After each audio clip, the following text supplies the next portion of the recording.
मियाँ साहब क्या खूब कहते हैं, आशिक आशिक हर कोई बनदा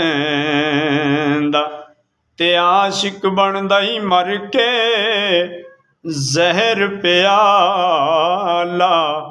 पीन औखा ते आशिक पींदा पर के।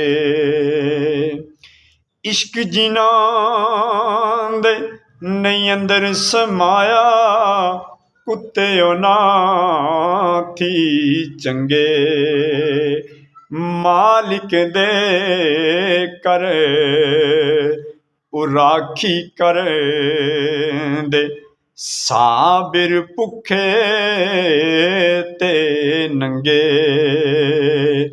सोहनी सूरत ते आशिक होना ए केड़ी चंगियाई आशिक हो तू उस सोहणे दा जिसे सोहनी सूरत बनाई।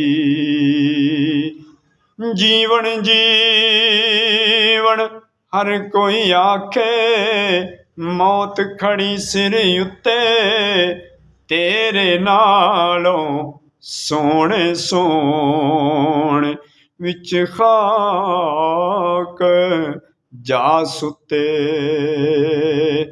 तू बेली ते सारा जग बेली अणबेली भी बेली सजना बाज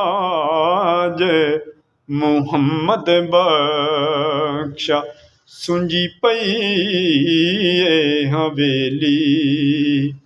वीडियो अच्छी लगे चैनल ज़रूर सब्सक्राइब करिए। शुक्रिया।